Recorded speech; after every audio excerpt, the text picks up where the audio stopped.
배움의 교회 새벽 묵상에 오신 여러분을 주님의 이름으로 환영합니다.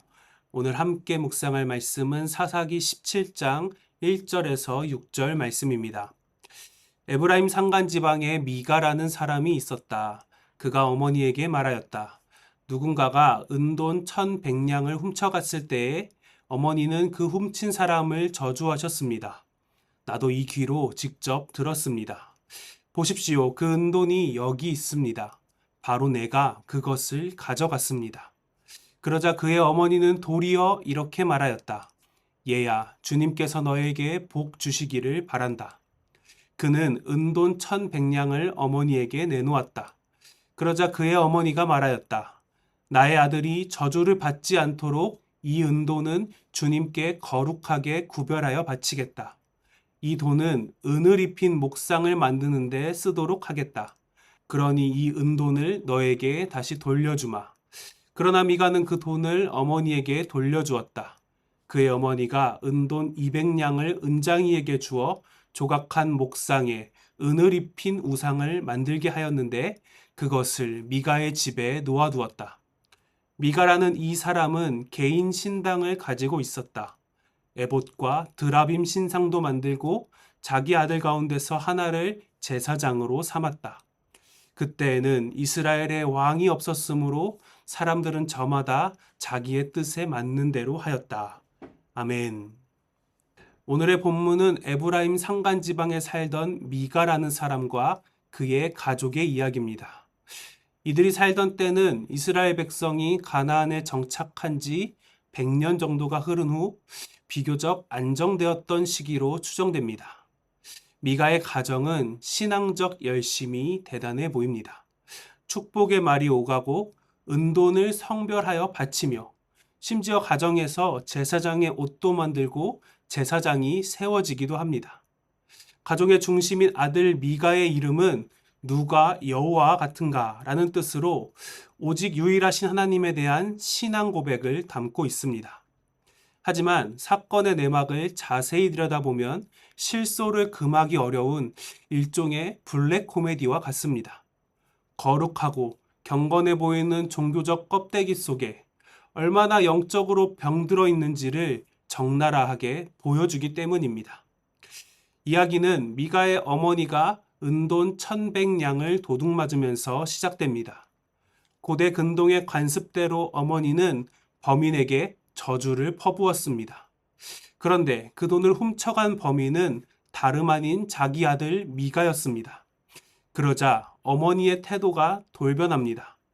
아들이 저주를 받을까봐 두려워진 그녀는 내 아들아, 주님께서 너에게 복 주시기를 바란다라며 아들을 축복합니다. 이 얼마나 황당한 장면입니까?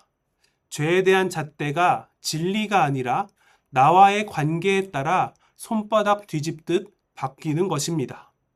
훔친 자는 저주를 받아 마땅하지만 그것이 내 아들이라면 덮어주고 축복받아야 한다는 이중성입니다. 타인의 잘못에는 엄벌을 촉구하면서 나와 내 편의 문제 앞에서는 은혜로 덮자, 혹은 그럴 수도 있다며 가볍게 넘겨버리는 것.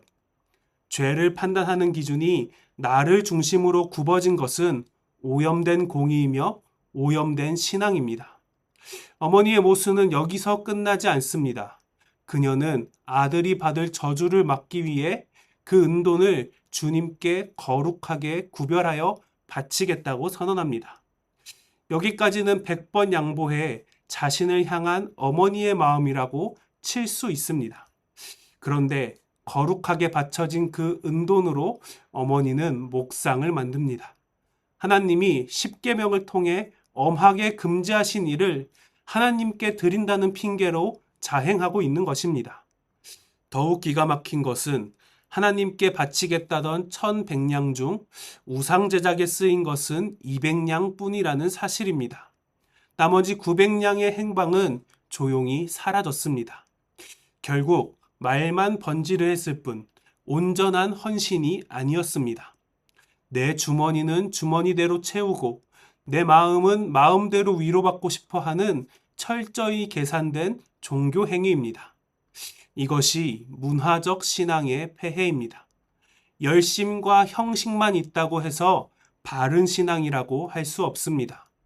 하나님이 무엇을 기뻐하시는지, 무엇을 원하시는지 배우지 않는 신앙은 하나님의 뜻과 상관없는 일이 될 수 있습니다. 그러므로 우리는 하나님의 뜻을 알기 위해 애써야 합니다. 어머니의 왜곡된 신앙은 아들 미가에게서도 똑같이 볼 수 있습니다. 신앙의 이름을 가진 미가는 정작 자기 집안의 개인 신당을 차립니다.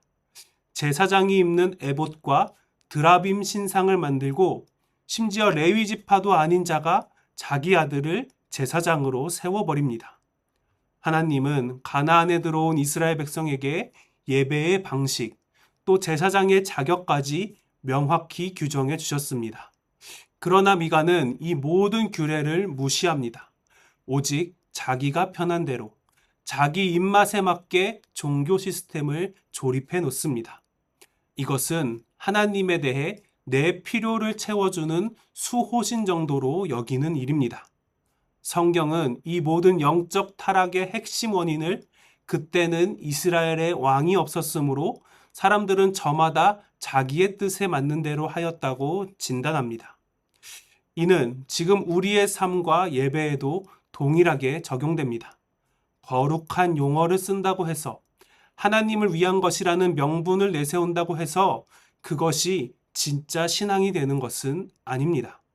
내 소견에 옳은 대로, 내 편의대로 신앙을 재단하는 사람은 하나님을 왕으로 모시는 자가 아닙니다. 자기 자신이 하나님의 자리에 앉아 있는 영적 교만일 뿐입니다. 오늘도 하나님의 말씀 앞에서 우리의 신앙을 비추어 보기 원합니다. 기도를 하고 예배를 드리며 또 봉사를 하면서도 왜 하는지, 누구를 위해 하는지 그 본질을 잃어버린 채 관성적으로 반복하는 것이 있지는 않습니까? 알게 모르게 내가 편한 방식, 내가 익숙한 방식으로 신앙을 축소시키며 또한 하나님을 축소시키며 스스로 종교적인 위안만 얻고 있지는 않습니까? 하나님은 화려한 제사보다 진실한 순종을, 순양의 기름보다 하나님의 말씀에 귀 기울이는 것을 원하시는 분입니다.